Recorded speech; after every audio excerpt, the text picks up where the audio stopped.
Bem-vindos a mais um GAcast, o podcast da GA.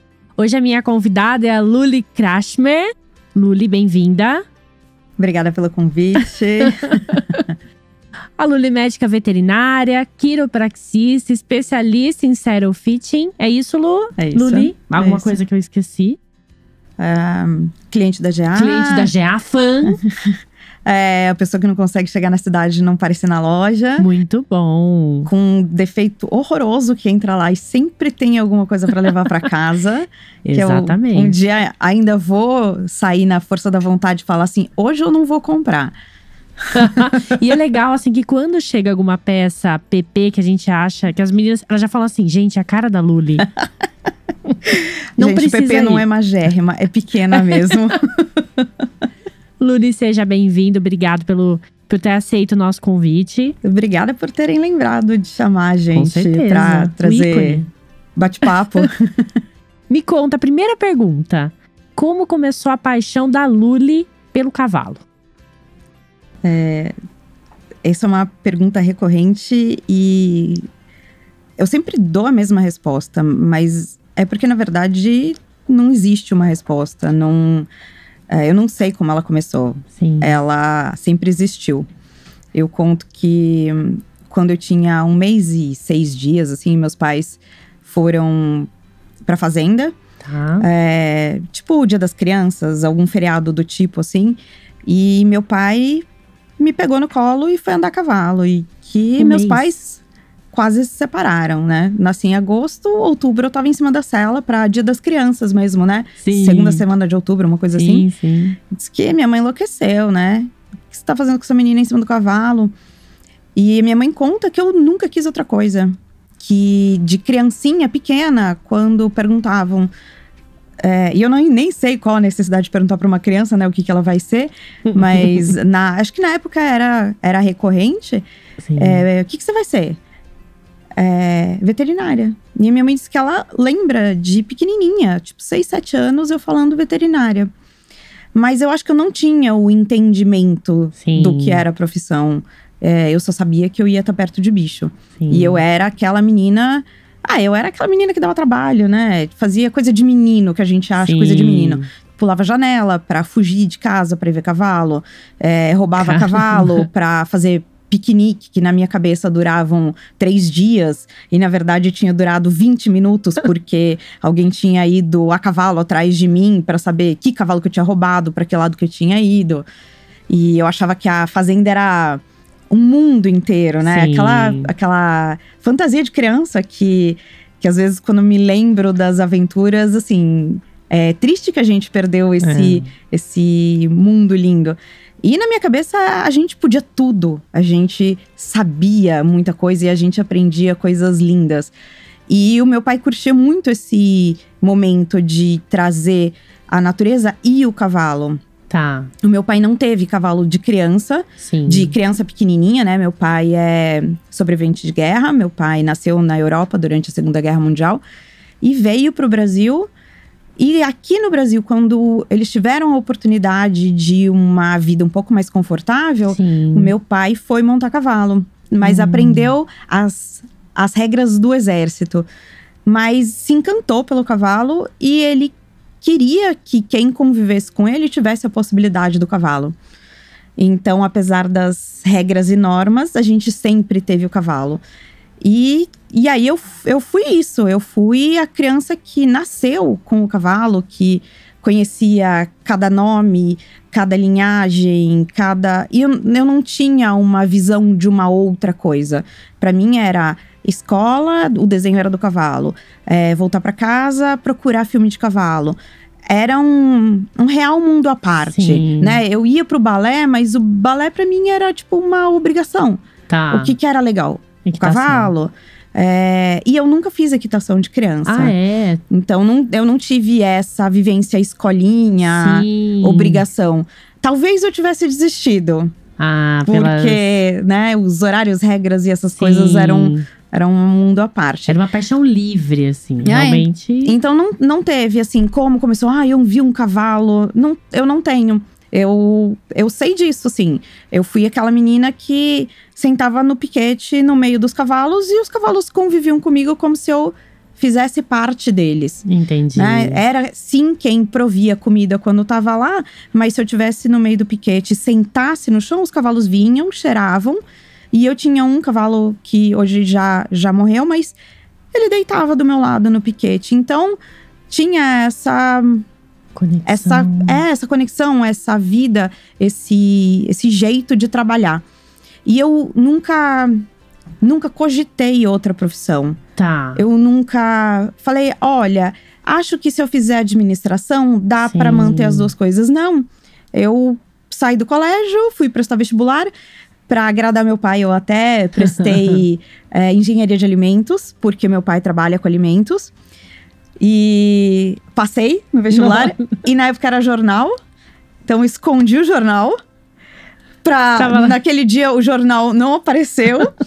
Então eu não passei no vestibular de engenharia de alimentos e passei na veterinária. Agora? Olha, eu já contei essa história algumas vezes, mas talvez ele também se faça de surdo, porque uma parte dele, uma parte muito grande dele comemora cada vitória.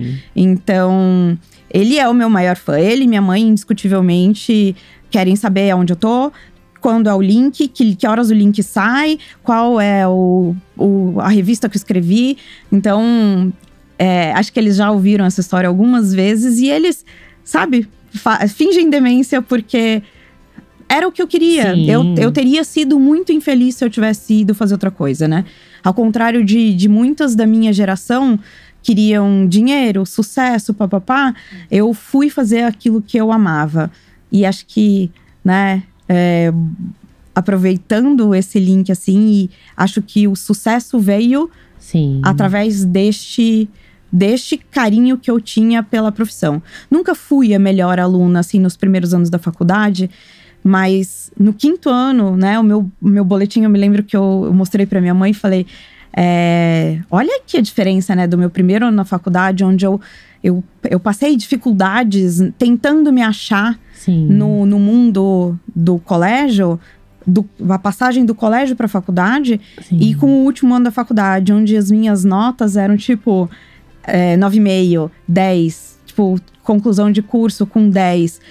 Que aí você tinha que pegar realmente aquilo que você queria fazer e transformar aquilo em alguma coisa. Tá. E dali pra frente, foi isso. Não tinha… Você não sabe quando começou? É algo assim, essência. E tudo tem a ver, né? Com o cavalo. Acho que… Com o cavalo. Com o tempo, hoje, vai fazer 19 anos de profissão. Sim. Com o tempo, eu comecei a mudar um pouco aquilo que existia. Na minha época de faculdade, existia… Já era uma grande moda ser veterinário de grandes. De grande porte, né? Porque existia pequenos e grandes. Sim. Cachorros, gatos. E daí começou a aparecer silvestres e outras coisas assim. Tipo, galera que cuidava de suíno, de ovino, de galinha. Mas grandes era grandes. Então, você fazia vaca e cavalo. E eu comecei com as vacas. Né? Para os estágios, eu comecei com as vacas. Porque o cavalo era muito recorrente, tinha perto. As vacas começaram como estágio mesmo, vida profissional. Mas não durou muito, assim. Eu até me empolguei, comprei vaca de leite em casa. A gente tinha queijaria, leiteria. Mas com o tempo, só o cavalo foi ficando. E onde ficava essa fazenda, a faculdade? Que cidade que foi? A faculdade eu fiz em São Paulo, na Unisa, né? Que é antigo ZEC. Sim. E a fazenda ficava em Itapeva, perto de Apiaí, né? Indo São Paulo, indo pro Paraná. Entendi. E foi lá onde eu passei, assim, a maior parte das minhas aventuras, das minhas fugas. E você morava lá ou visitava? Eu passava grande tempo lá. Durante a infância era viagem. Durante a faculdade era fuga. Quando eu respirava e eu queria ficar perto de cavalo, eu viajava. Mas na época eu era responsável pela criação e tudo. Então eu tinha uma obrigação de ir de X em X tempo. Legal. E depois quando virou profissão, assim, no começo foi muito difícil.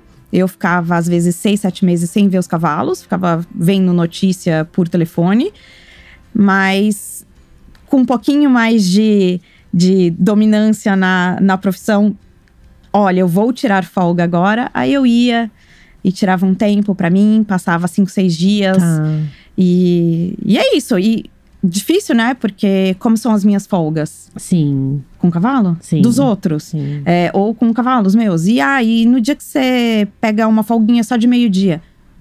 Cavalo. E quando você vai fazer outra coisa? Cavalo. Porque eu vou na casa dos outros, a gente fala de cavalo. Então… Quer saber quem são meus amigos? Os do cavalo. É meio assim. Hoje em dia, de vez em quando, você fala assim… Eu quero fazer uma outra coisa diferente. Tem espaço? Dá? Descobri que tem. Descobri que tem. Não tem cavalo? Descobri que tem espaço sem cavalo. Tá. E pra família, como é? Porque assim, entendi que seu pai, ele curte muito. Curte muito. Sua mãe gosta? É uma paixão? Diz ela que ela ama meu pai. Tá. O cavalo não era parte da vida da minha mãe. Tá. Começou a fazer parte quando eles começaram a namorar. Tá. E meu pai era do tipo assim… Nós vamos andar a cavalo. Nossa, mas eu nunca andei a cavalo. Sobe no cavalo. Mas eu vou cair. Tudo bem, do chão não passa. Levanta e monta de novo. Então, pro meu pai, as coisas eram muito práticas. Sim. Meu pai sempre foi um cara extremamente paciente. Mas não existia eu não sei fazer. Então, ele ensinou ela a mergulhar assim, né? Tipo, jogou ela do barco e vai, mergulha. Ensinou ela a montar assim, ó. Sobe em cima e vai. Do chão não passa. Então, eu tenho algumas fotos com a minha mãe, pouquíssimas. Tá. Mas tenho ela em cima do cavalo. Guardo essas fotos com super carinho. Sim. E ela participa, assim, da escolha do nome do potro. Legal. Ela participa sofrendo junto, né? Hoje eu ainda tenho cavalo. Eu digo que eu tenho um museu misturado com um asilo, porque não consigo nem quantificar mais a idade deles. Eu tenho um cavalo que eu chamo de potro e ele tem 9 anos. Não, na veterinária ele não é mais potro. Mas a minha mãe, ela participa do… Eu digo o sofrimento, por quê? Porque todo mundo envelhece, né? O ciclo faz parte da gente e faz parte dos bichos. E, de certa forma, chega uma hora que a gente sabe que o ciclo tá chegando no fim. Então, a minha melhor égua, ou a minha égua preferida, viveu 34 anos. E foi pra mim, assim, o último ano dela foi um sofrimento. Porque, de certa forma, eu tinha vivido mais com ela do que com a maior parte dos humanos. Então, ela era muito mais a minha família do que pessoas que eu convivia no trabalho, que tinha, sei lá, 8 anos que eu convivia com as pessoas.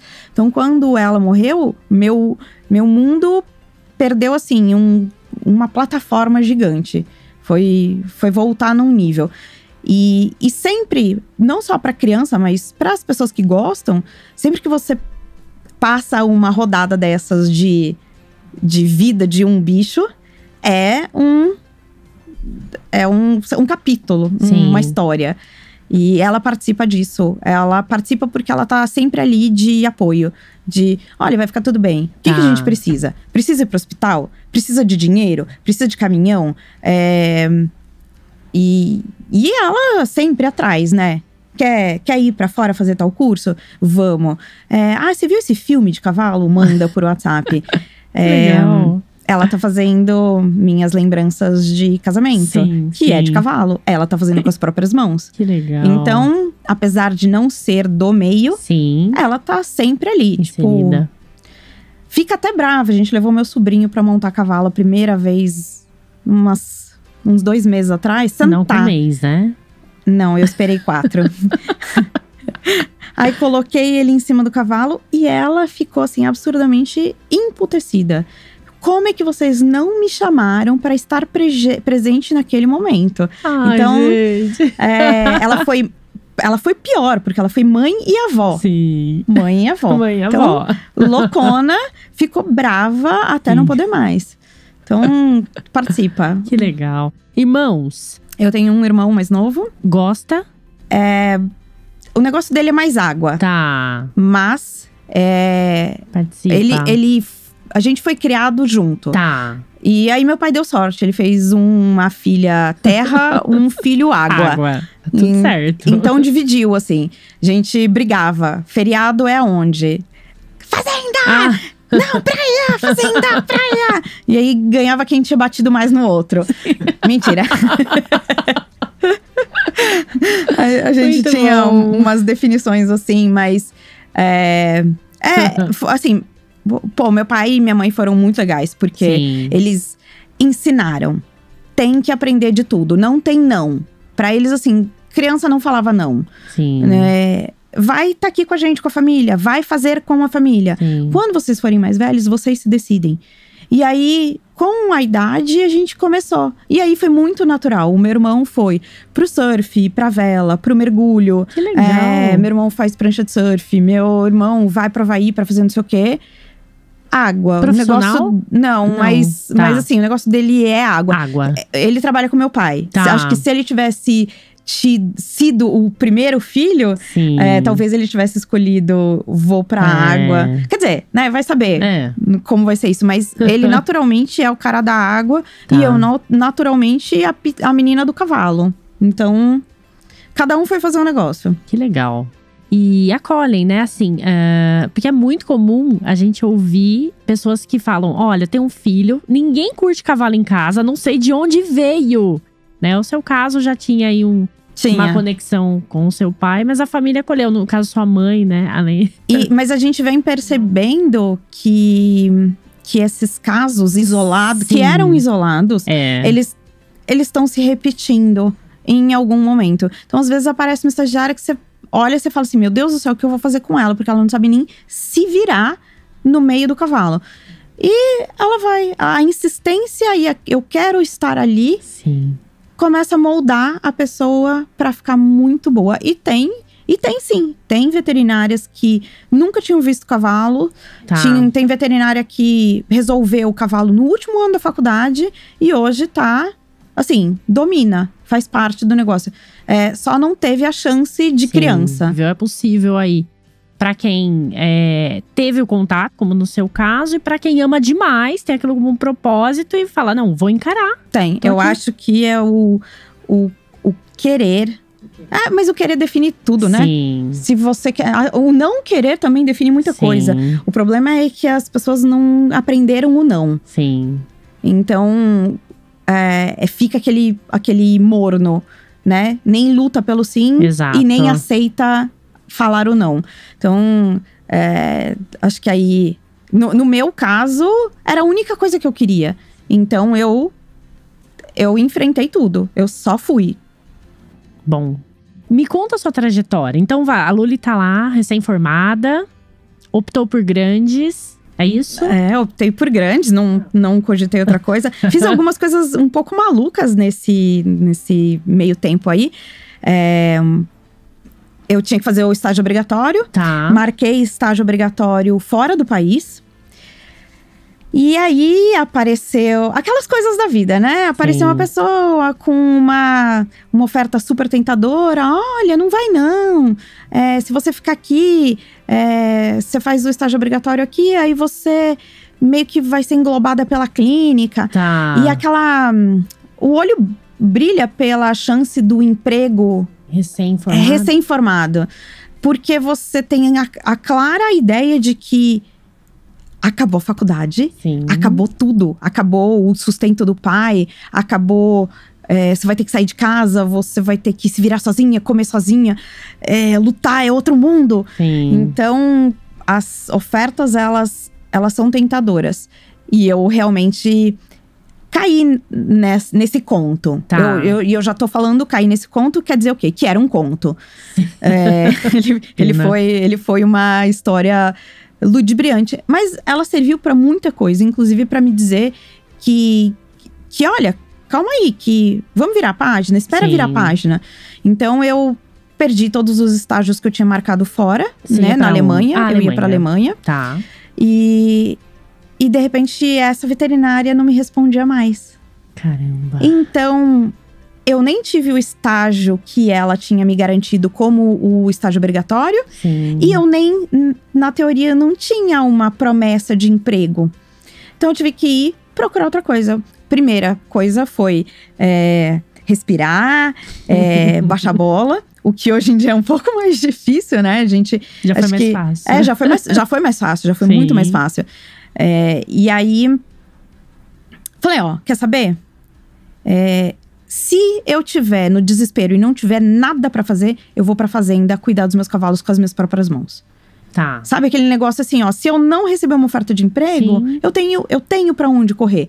Mesmo que seja pra fazer o trabalho do dia a dia que eu fazia, que era tratar cavalo, escovar cavalo, montar cavalo, separar égua, potro, esse tipo de coisa, trabalho de fazenda. Sim. Mas eu sabia que eu ia estar em casa com os meus cavalos. Então eu tinha esse aconchego na minha mente. E aí aconteceu isso, fiz o meu estágio obrigatório, cumpri no Rio de Janeiro, tirei 10 no TCC, papapá. E agora o que eu faço? Quer saber? Nunca fiz um estágio de reprodução, não era aquilo que eu curtia. Tá. Vou fazer um estágio de reprodução. E aí eu fui pra Genetic Jump, que era uma das maiores centrais que existiam, uma das únicas centrais grandes que dava a possibilidade de estágio, com o Mário, que é colega de profissão hoje, e a Marília também. A Marília tá morando fora do Brasil, uma super veterinária. E aí eles super abriram a porta, vem pra cá. O que aconteceu? Eu durei 2 semanas lá. Mas por quê? Porque eu recebi minha primeira proposta de emprego. Tipo, Luli, tem um emprego rolando aqui, alumínio, cavalo, papapá. Aí eu saí do estágio, fui pro meu primeiro emprego. E aí foi, assim… Clínica daí? Clínica. Tá. Foram, assim… sempre tem. Não adianta achar que só porque hoje em dia, assim… sem me gabar nem nada, mas… eu sou a Luli e tal. Não foi uma vida fácil. Não. É subir montanha, descer montanha, subir Picos montanha, descer montanha. E a subida da segunda montanha, ela não é a partir do pico da primeira. Não. Você tem que começar lá de baixo de novo e subir. E a minha vida foi assim, né? Minha primeira oferta de emprego veio por uma pessoa maravilhosa do meu convívio até hoje. E eu trabalhava enlouquecedoramente. Tipo, 25 horas por dia. Não, Caramba. não tem. 25 tem. Na minha cabeça tinha. Porque eu não dormia. Porque era potro nascendo, potro morrendo, garanhão brigando com égua, cavalo de não sei quantas raças. Só que você aprende. Sim. Aprende. E só que chegou uma hora pra mim que, assim, não deu. Em uma semana eu tinha a minha segunda oferta de emprego. Não era aquela a oferta que brilhava o olho. Por quê? Porque eu queria mexer com cavalo western, com quarto de milha, com aquilo que era mais o meu jeito. E eu ganhei a oferta de trabalhar como veterinária numa equipe dentro da Hípica Paulista. Eu até ia te perguntar, existia uma… eu não vou falar preferência, uma paixão? Era passeio? Nisso você era competidora? Não, eu nasci no meio do cavalo, tipo, vendo boi, vendo laço, vendo… Era uma mistura. Eu posso dizer que a minha vida é uma mistura. Meu pai tinha crioulo, daí ele começou a criar manga larga marchador, mas ele tinha uns cavalos de pismo por causa da equitação do exército. Só que o negócio era estar com o bicho. Sim. O cavalo, ele não tinha pro meu pai este cavalo vai para a hípica, este cavalo só serve para aquilo. Não, o cavalo pro meu pai era cavalo. O cavalo tinha que fazer tudo. Então, para mim, cavalo era cavalo. E aí, assim, mas estar dentro da hípica não era muito o meu mundo. Eu era a menina que andava de bota, de cinto, de boné. Um negócio… vaqueira! É um negócio meio, tipo, rusticão.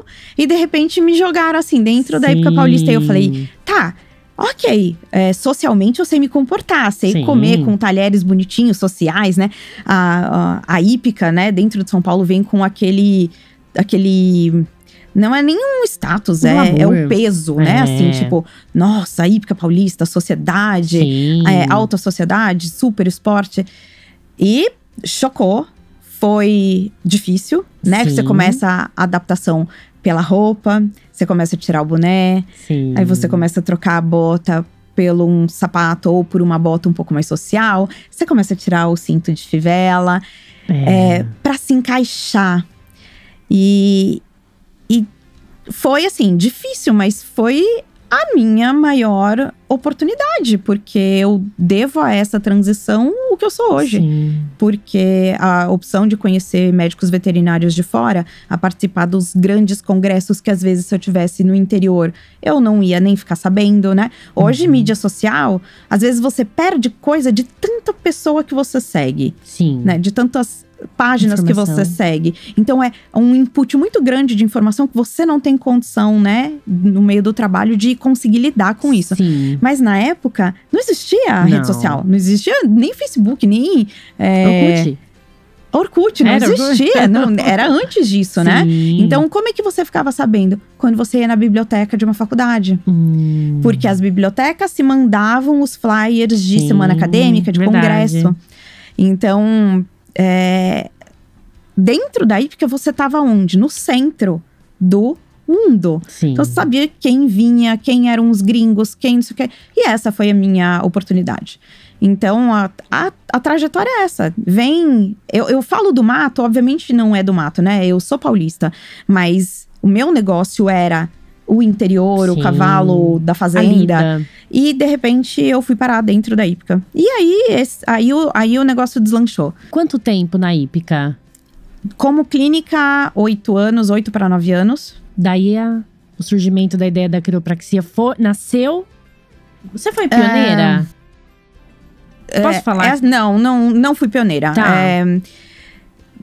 Foi um negócio, assim… Chega uma hora que a gente muda, que a gente quer alguma coisa. Sim. No meu caso, eu queria ser de novo a menina do cavalo. Tá. Os 8 anos dentro da Ípica me transformaram numa veterinária onde eu não estava mais confortável com o que eu estava sendo. Tá. Você passa a ser aquela pessoa um pouco sem coração. Por quê? Tá. Porque as exigências técnicas, os horários, as regras, o trabalho de equipe, a demanda do cliente, ela é constante, muito pesada. Então, você para de sentir. Tá. Você começa a ficar gelada. Sei lá, não sei nem se essa é a palavra, mas você começa a ficar gelada. Sim. E esse gelado me incomodava. Porque… Como criança, eu sentava no chão e os cavalos sentavam comigo.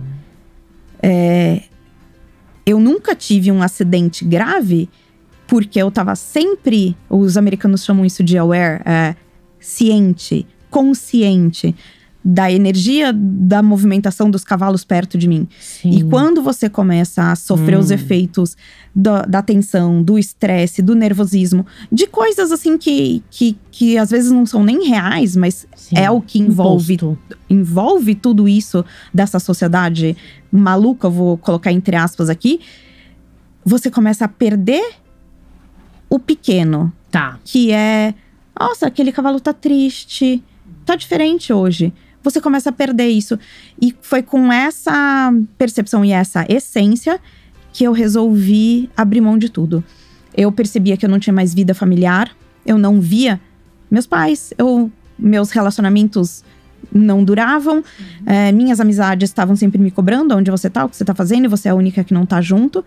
Então, eu tava sendo comida, engolida pela vida de funcionária ali dentro. Mas… sem poder colocar pra fora aquilo que eu sabia.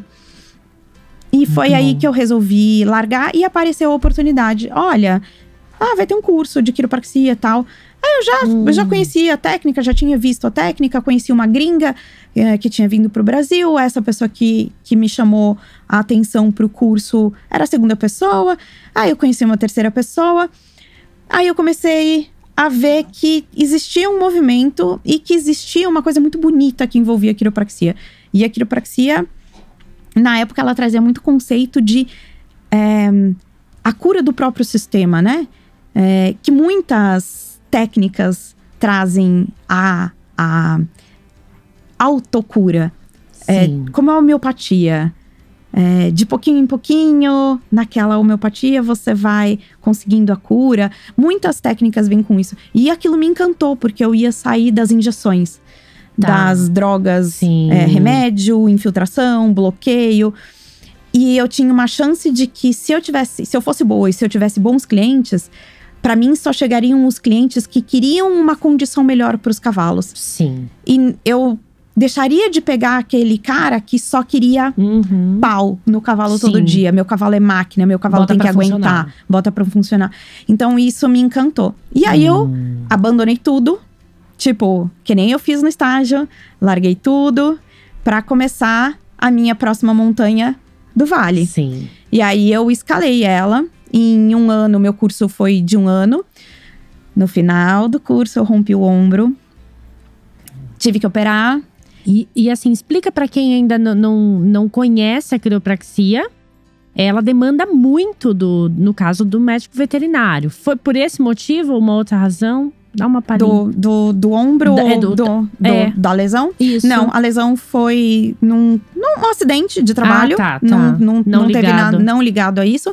Mas, vou falar que no começo, quando você não tá acostumada com que nem qualquer coisa, né? Sim. É tipo a primeira semana daquele treino seu da academia. O corpo vai dar aquela sofrida, né? Fazer um crossfit em um dia que você nunca viu na vida. Sim. Então, você começa a acostumar. A gente usa uma caixa de isopor, que tem mais ou menos 1/80, assim. Então, você sobe na caixa, desce da caixa. Sobe da caixa, desce da caixa. Porque você tem que ficar na altura ideal para poder trabalhar a coluna do cavalo. Então, tem trabalhinho de perna ali. Sim. Também não vou falar para vocês que é a academia do veterinário, porque não é constante, né? E não tem a repetição, não tem… enfim, não é a academia que todo mundo promete. Senão a gente não entrava na dieta. Mas é isso, passou a ser uma vida completamente diferente pra mim. Um outro estilo de vida. E aí, segue. E a gente vai nessa, né? Às vezes a montanha, ela é de 1 ano. Às vezes ela é de 3, 4. Tem montanhas na minha vida de 7 anos. Sim. E são ciclos, independente do número de anos, de dias. E sempre que você percebe que aquela montanha te deu mais ou menos aquilo que você queria, começa a surgir a montanha e o próximo. Sim. Eu acho que o ser humano novos picos. É movido a isso, né? O que mais tem lá fora pra mim? O que mais é legal pra mim? E aí eu fui de uma montanha pra próxima. E continua com clínica? Eu tenho um único cliente de clínica. Tá. Ele não me deixa embora. Eu já tentei de tudo colocar colegas veterinários lá dentro. Ontem eu estive lá. A gente foi castrar um potro. Tá. E não adianta, eu dou indicação, eu apresento, eu levo gente. Ele não quer saber, não quer, não adianta. Ele fala assim, não, a pessoa pode até prestar serviço pra você. Como assim prestar serviço pra mim? Não, ele vem, você contrata ele pra trabalhar pra você. Não, eu tô querendo deixar essa pessoa como veterinário do lugar. Não. Mas não tem um não, por quê? Não, porque não sei o quê. Não, é não. Não, vira as costas e vai embora, assim. E tipo, a conversa acaba ali, não, é um não. Ontem na castração foi até super interessante porque normalmente eu levava um cirurgião homem, mas esse meu colega tá em Dubai agora. Tá. E aí a equipe ontem foram só mulheres. Anestesista, cirurgiã e veterinário, tipo, só mulher. E quando a gente acabou a cirurgia, levantou o cavalo e tal, não sei o quê. O cara o gerente da cocheira virou pra mim e falou assim, filmei tudo. Aí eu assim, tipo, filmou tudo? Como assim? Ele, a câmera da cocheira filmou tudo. Mas é pra eu poder mostrar pra todo mundo que vocês são foda. Aí a gente assim, nossa, mas tipo, como assim? Vocês têm noção que vocês, em 3 mulheres, fizeram tudo isso sozinhas? Um cavalo de 400 quilos, deitou… E assim, veterinariamente correto. Eu fiquei olhando pra cara dele assim, tipo… Foi muito legal ouvir que uma pessoa, quase sem instrução, tava dando valor ao trabalho que a gente tá falando. E aí ele vira pra mim e fala assim, não só isso, você já olhou em volta? Aí, tipo, olhei, meu ambiente de trabalho, tô acostumado a olhar pra ele. Você percebeu que não tem lixo? Caramba. Eu sou a doida do toque do lixo. Então, assim, aonde eu tô trabalhando tem um cesto de lixo. Tem lixo no lixo, agulha é no lugar da agulha. Tem esse negócio, assim. Mas perceber que vem de fora essa questão é muito legal. Porque ele deu valor pra gente, né? Então, é o meu único cliente. ainda é um desafio para mim, porque como eu não faço mais a clínica, eu tenho que constantemente ir me informar do que fazer, como faz, quais são os documentos, o que a gente precisa de exame, o que muda. O básico tá lá dentro da gente. Tá no CERN, sim. A gente aprendeu na faculdade. Mas novidades existem. E como ela não é mais o meu dia a dia, e eu não pratico mais todo dia, às vezes eu tenho que ir. O que também é muito legal, porque você presta atenção e você pergunta.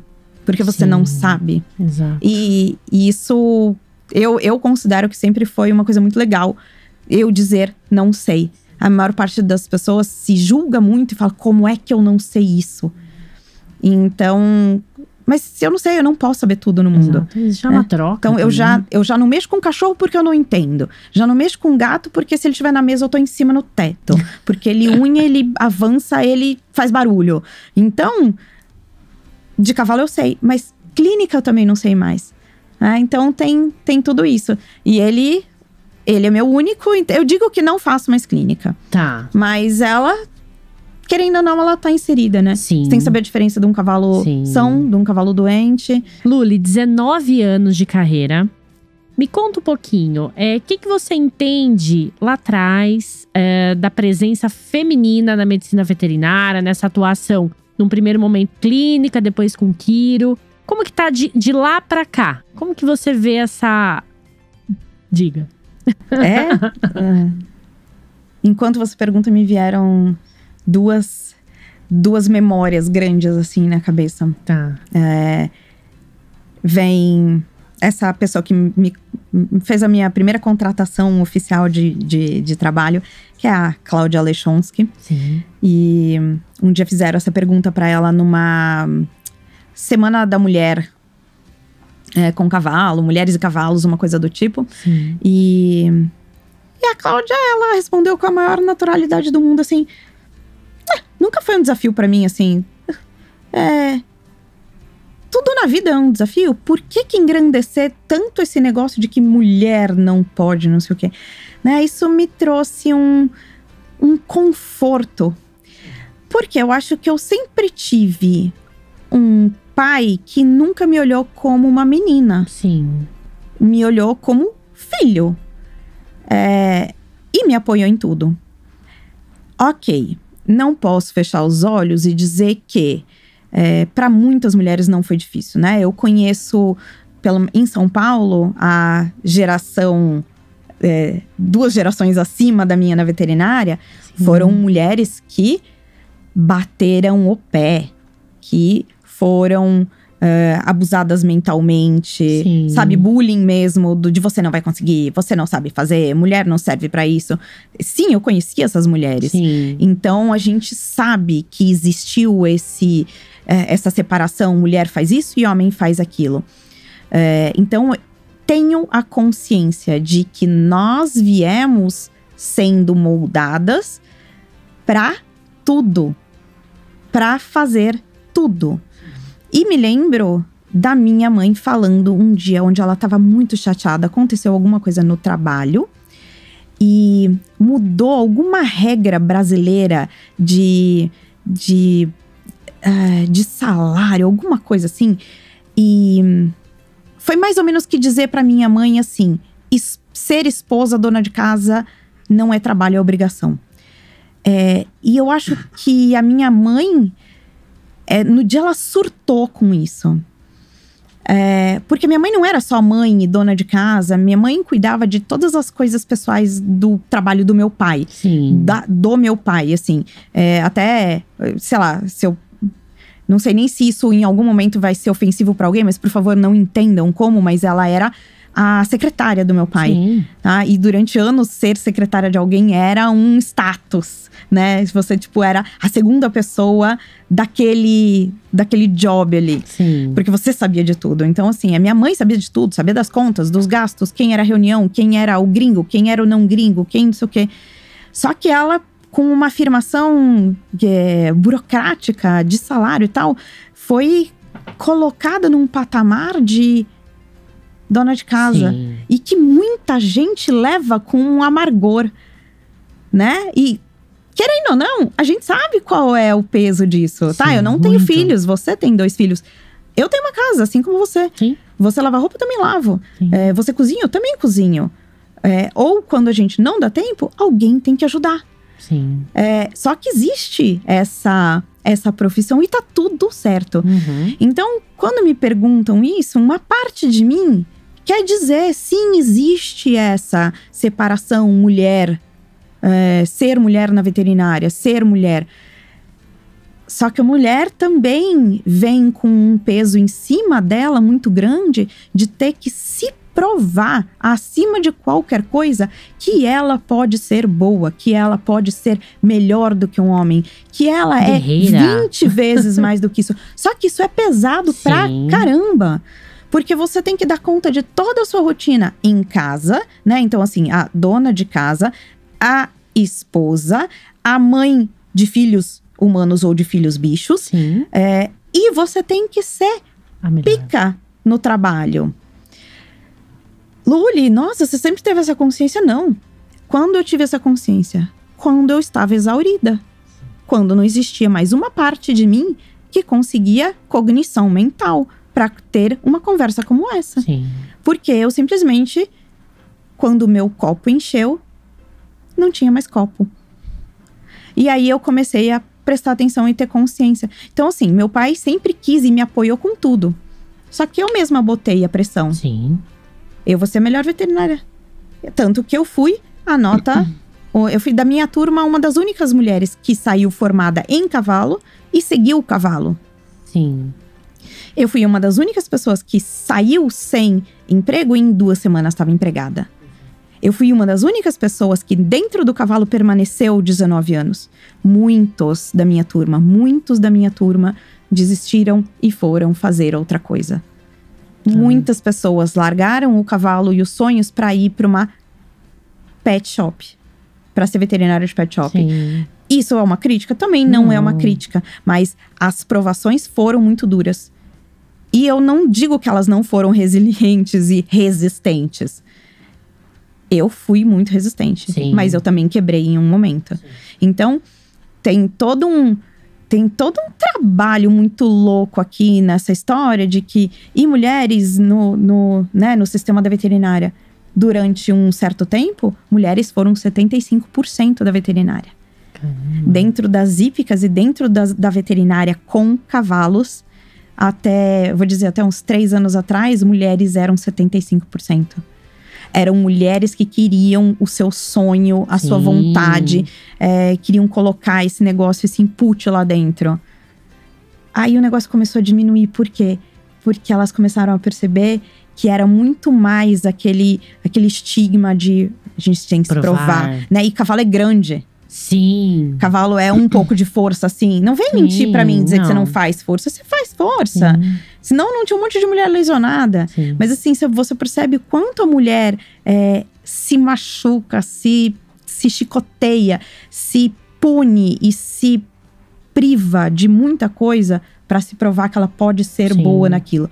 Que ela pode ser melhor que o homem naquilo, né? E aí, se a gente for ficar nesse papo aqui, assim, vira a Bíblia. Porque, né, tem realmente diferença salarial? Tem diferença salarial, sim. Aprenda a se colocar. Sim, posicionamento.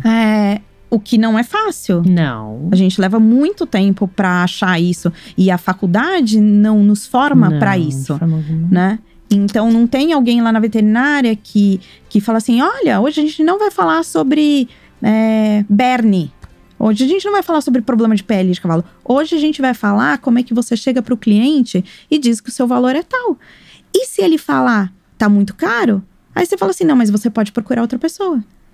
A gente nunca aprendeu isso. A gente foi aprender isso no dia a dia. No dia a dia. Tá? Não é feio você pedir um desconto. O brasileiro foi criado pedindo desconto. Em qualquer outro lugar do mundo isso não funciona. Pergunta na Alemanha se você pode pagar em 5 vezes. Eles não sabem nem o que é isso. Eles conhecem isso quando é dívida de banco. Eles não conhecem isso num pagamento de alguma coisa. Não existe quero pagar no crédito em 10 vezes. Não existe. Se você está comprando, você tem o dinheiro. Ou você não compra. Ponto. Então, o cultural brasileiro já vem com esse negócio. Chora um desconto. Sim. Negocia. Ok, tá tudo certo em negociar. Mas não leva ferro e fogo isso se você tomar um não. Porque a pessoa também tá vendendo o produto dela, o trabalho dela. Então, pode ser que ela vire e fale não pra você. Sim. Quando você aprende esse não, bum.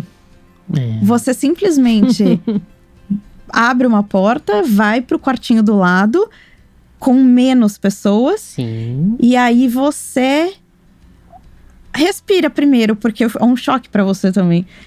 Então, a mulher na veterinária tem isso também. Que na teoria ela deveria ganhar menos. Na teoria ela tem menos cliente, ela tem que trabalhar mais. E quando ela chega em casa ela tem que trabalhar mais. E não dá pra ela chegar em casa e falar assim, tô cansada. E aí a criança se amamenta sozinha. Isso vale pra… Você tá, assim, salvando vidas aqui, tá? Muita gente, eu tenho certeza que não somente as médicas veterinárias, mas profissões meio aí, gente. Tudo. Sim, tudo. Com certeza absoluta. Eu acho que tirar um pouco o peso dessa coisa que… Até chega uma hora que a gente nem sabia que não tinha sido a gente. Sim. Com esse negócio, eu tenho que ser melhor do que alguém. Isso. Porque cada um é de um jeito. É só a maturidade e o carinho, cada um consigo mesmo, pra entender aquilo. E eu, assim, gostaria muito, né, que se a gente tem mulheres mães aqui, mulheres irmãs mais velhas, se a gente tem prima, amiga, passem essa sororidade, esse carinho pra outra pessoa. Às vezes não é fácil, a gente foi criada de um jeito masculino, principalmente no mundo do cavalo, né? Só que assim, você não é igual a outra pessoa, então não se coloque na mesma caixinha. Seja único. Você pode ser diferente, né? Eu, hoje em dia, trabalho tranquilamente, né? Eu dou aula em um curso de quiropraxia. No Brasil, a gente tem 3 cursos de quiropraxia. Eu já dei aula para os 3 cursos. E aí, a gente começa assim… Eu vou confessar que em algum momento eu também fiquei um pouco preocupada profissionalmente. Falei assim, nossa, a gente tá formando muito médico veterinário quiropraxista. Agora tá assim, tá explodindo, né? Todo mundo faz a quiropraxia também. Poxa, e agora como vai ficar isso? E aí eu tive que dar um passo para trás, né? Volte 2 casas. Para avançar. Fique uma rodada parado para poder avançar alguma coisa. Então eu tive que fazer esse exercício comigo. E o que foi esse exercício? O meu jeito de fazer é único. Por quê? Porque eu sou Lully. Como é que eu faço as coisas? A minha quiropraxia foi baseada na clínica. Na convivência com o clínico. E outra, eu posso gostar de você. Vai que o Zezinho não gosta de você e ele resolve chamar o Manuel. Eu escutei de um cliente, eu perdi, em um lugar específico, eu perdi todos os clientes, de um dia para o outro. E a desculpa foi, eu contratei um homem, porque ele dá conta do serviço. Tá.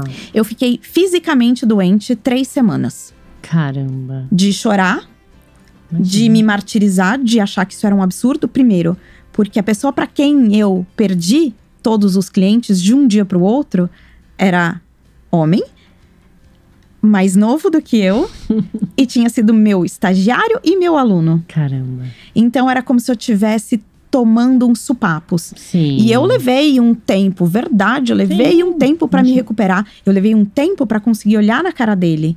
Eu levei um tempo para entender que ele, como profissional, estava buscando o lugar dele. Sim. Mas que ele era tão diferente de mim que as pessoas têm vontade de experimentar o diferente. Escolhas. Né? E o que acontece? Hoje, se eu olho a minha agenda, eu tenho que obrigatoriamente fechar os dias que eu quero fazer outra coisa da minha vida. Tipo, eu quero ir no médico. Hoje, aqui? Eu tenho que fechar o dia na agenda. Tipo, pra vir aqui, pra estar aqui hoje, eu fechei o dia da agenda inteirinho. E aí, você me falou, de tanto a tanto a gente tá ali. E o que eu fiz? Eu fui olhar o que eu podia encaixar pra mim nos outros momentos do dia. Por quê? Porque se eu deixo a agenda aberta, não sobra tempo pra falar certo, pra beber uma água ou pra fazer um xixi. Sim. E aí as pessoas começam a ficar chateadas porque você não tem horário. E eu comecei a fazer um negócio, eu comecei a indicar alunos meus para clientes meus. Por quê? Porque eu não quero que eles fiquem sem atendimento. Sim. Então, depois de 12 anos de quiropraxia… 12 anos. O jogo mudou. Sim. Mas assim, maturidade, porrada… Picos e vales. Picos e vales, horário de bumbum na cela, né? Que a gente fala assim, quilômetro de rodagem. Sim. Quanto você fez, quanto você passou por isso, quantos anos você faz isso, quanto tempo de experiência você tem, né? E não é novidade também que as pessoas hoje, uma das palavras mais googolizadas ali é o intensivismo, o mediatismo. Todo mundo quer isso. Sim. Todo mundo quer isso. Pronto, resolvido, feito. Quero dinheiro, quero isso, quero aprender, fiz o curso. Os cursos, ao invés de 1 ano, agora são 5 meses, 2 semanas. E você acha que você aprendeu. Eu não consigo decorar a receita do arroz de lula negra. É só um arroz, mas eu não consigo decorar. Você acha que você vai aprender um sistema de um cavalo em um final de semana? Então, todo esse… E bate com aquilo que a gente tá falando, né? De tantas redes sociais, de tanta informação. É tanta coisa, é tanto input. Tanta coisa jogada na nossa cabeça que a gente não sabe mais aonde a gente viu, quando a gente leu, quais são as informações verdadeiras, se elas são verdadeiras. E você começa a pensar assim, nossa, aquela pessoa é super marqueteira, né? Nossa, ela tá em todas as redes sociais. Nossa, ela tá em todos os canais. Nossa, ela bombou. Nossa, quantos viewers ela tem? Likes. Nossa, o movimento da página dela, compartilharam. Será que aquela pessoa, ela tem base daquilo? Também, sem julgamento, né? Isso é uma lição minha. De um dia para o outro, eu queria fazer a página profissional. Aí eu percebi que eu não sabia fazer o marketing. Aí eu tive que ir atrás de uma pessoa do marketing. E aí a pessoa do marketing tinha que entender de cavalo. Porque senão a gente não ia falar a mesma língua. Porque ele queria um cavalo castanho. E eu tava falando que o cavalo tordilho de Napoleão era não sei o quê. E aí você fala assim… Mano, tordilho já diz tudo. E ele, mas o que é tordilho? Não dá. Então, o negócio tem que funcionar. E aí eu tive que aprender o quê? Que a minha página e o meu marketing, o negócio ia baixar. E aí, minha onda do momento agora, né? Assim, eu acho que para as pessoas não se sentirem sozinhas também, o meu marketing tá pedindo, Luli, cadê a informação? E eu entrei num vale só meu, de alto momento, de entenda o que tá se passando com você, o que você quer pro seu próximo momento. Tá. E o que eles no marketing chamam de lapso de criatividade, E não é que eu não tenho, que eu não saiba. Sim. É só porque eu não quero copiar outros posts, porque a criatividade não vem do jeito que eu quero. Sim. Eu vejo os temas, toda noite eu leio um negócio e falo assim, nossa, podia fazer um post disso. E aí, em 5 segundos, a minha energia acabou. E aí eu falo, não quero fazer isso agora. Tô, assim, abrindo um momento que é um vale. Sim. Agora. Isso é atual. Mas é atual, é do momento. Mas que também não tô me chicoteando. Não. Eu enxerguei, eu vi. E tá tudo bem. Sim. Eu falei pro meu marketing assim, olha, Beto, não consigo criar. Não consigo. Eu consigo trabalhar. Eu quero estar com o cavalo. Eu tô precisando eu e o cavalo. E não eu, o cavalo, o aluno, a aula, o post, o conteúdo, o que visualiza, o que não, qual é o Reels. Nananana, né? A gente não foi criada fazendo isso pra gente. Isso é um desafio. Sair da caixinha e fazer um negócio diferente.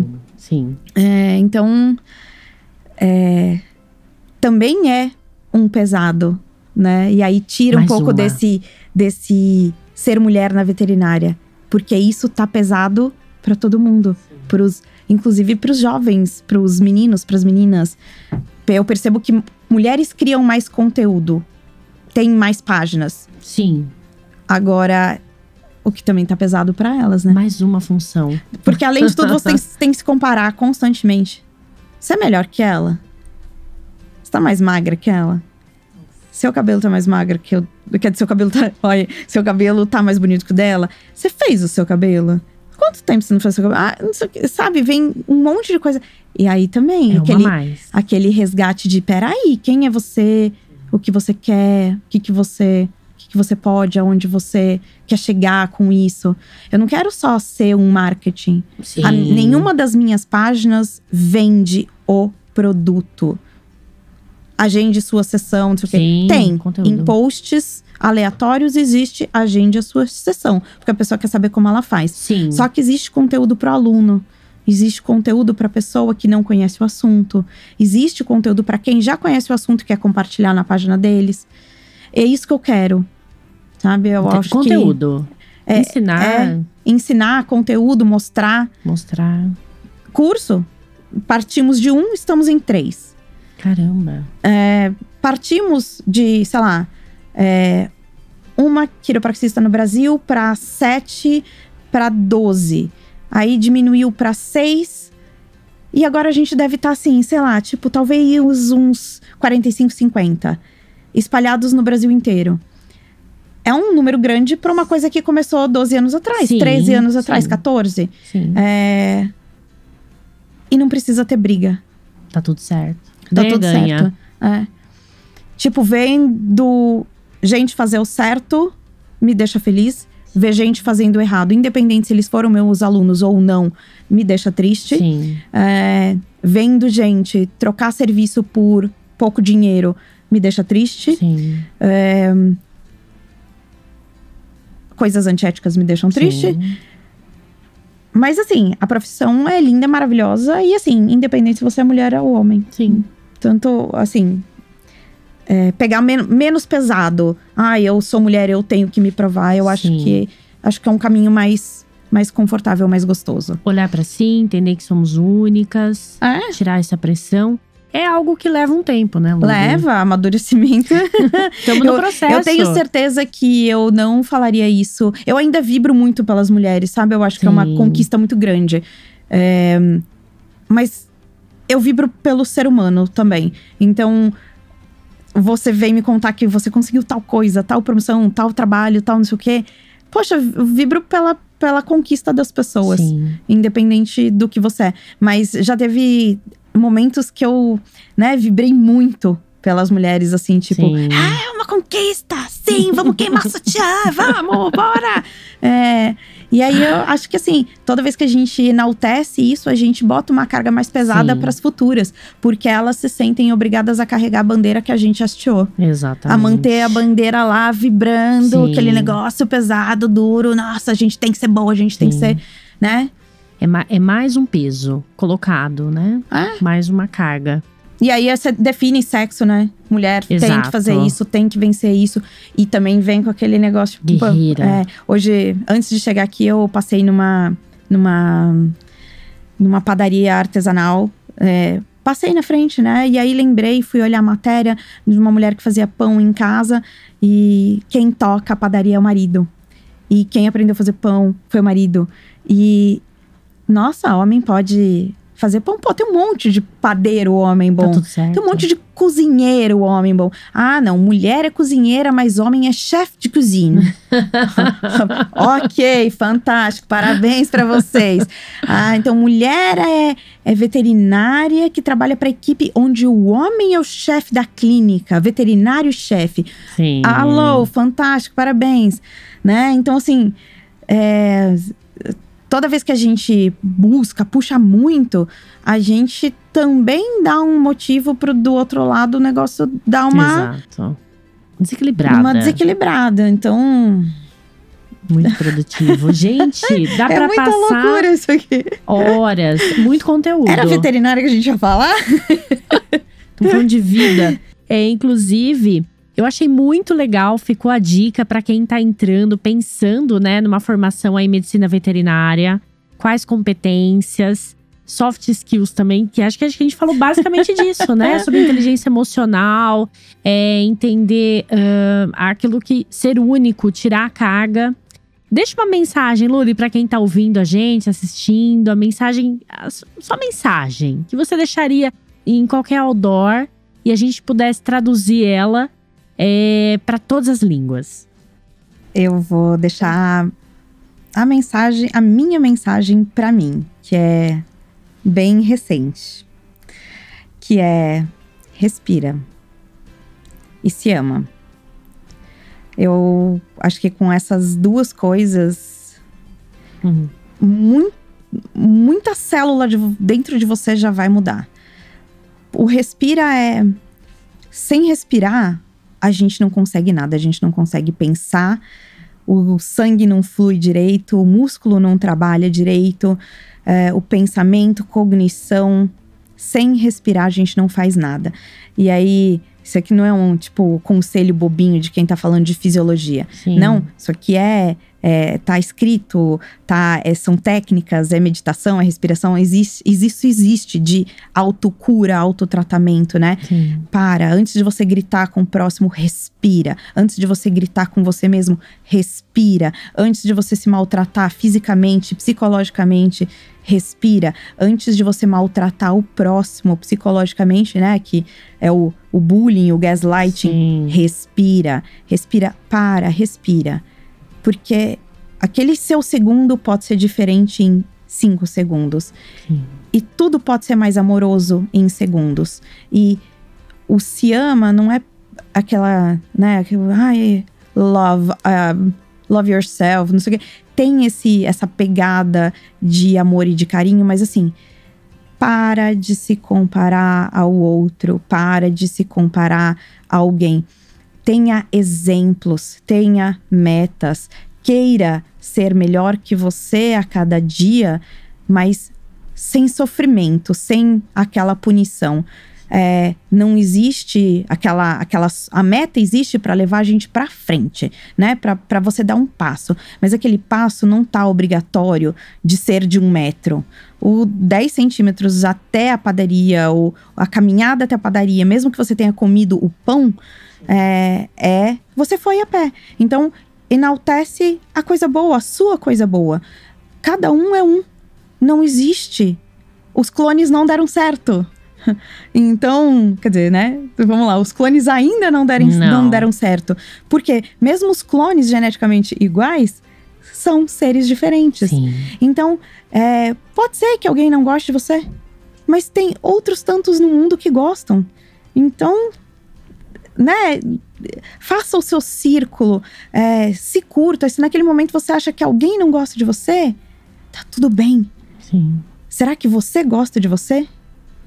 Se você gostar de você antes, se você se amar antes, se você se curtir, se você se valorizar, alguém vai olhar e vai falar assim: porra, meu, aquela mina ali, ó, tem um brilho muita diferente. Gente deve gostar dela, porque olha como é que ela anda, como é que ela se curte, como é que ela faz as coisas.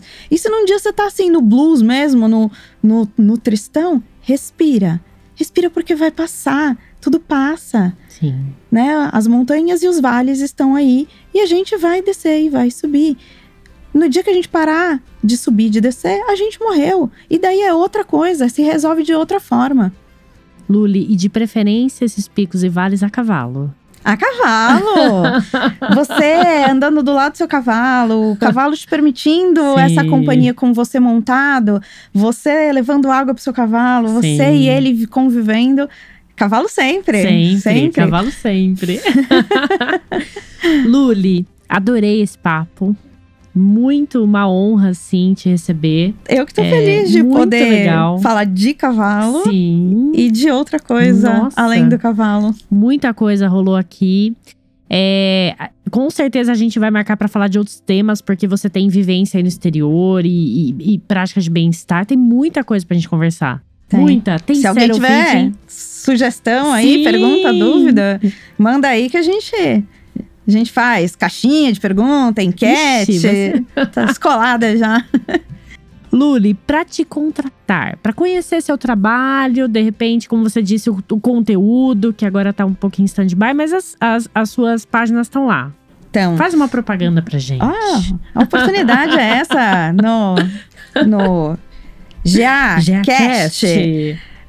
Quem quiser saber um pouquinho da quiropraxia, @Quiro_Ecos, Ecos com 2 U's. E o Saddle Fitting, que vamos ver quando é que vai ser a oportunidade de comentar e trazer esse assunto que a GA super participa há muito tempo. Saddle Fitting Brasil, é um pouquinho mais difícil, mas concordo que quem quiser saber mais, vai lá na página da GA e vai procurar. Mas Saddle, que nem sela em americano, né? Em inglês, SADDLE. Fitting, com 2 T's, Brasil com Z. Porque era numerologicamente legal. Muito bom. E é isso, para conhecer a página do Saddle Fitting, é esse nome gigante, mas procurem na página da GA, que já tem conteúdo, tem live nossa lá, né? Sim, então, muito legal. Entrar ali na página da GA. Gente, preparem, né, que a tentação de gastar dinheiro lá é grande. Eu sou apaixonada pelas coisas que tem lá. É até uma tragédia. Mas vocês vão curtir. E eu quero mais que a gente possa fazer essa troca que a GA sempre oferece. Independente de podcast, de live. A visita na GA é sempre isso. É sempre estar com gente que é do cavalo, independente se faz a venda, se faz a contratação, se tá na gerência ou no comando. O pessoal que nasceu ali no mundo do cavalo e tem muita coisa para agregar. Exatamente, unidos pelo cavalo, com certeza, né? Isso aí. Pessoal, esse episódio tá disponível nas principais plataformas de áudio, de vídeo. Curte, compartilha, mande pros seus amigos. Luli, mande pra todos. Opa! Muito famosos. Uma chuva de compartilhamento. E até o próximo GAcast.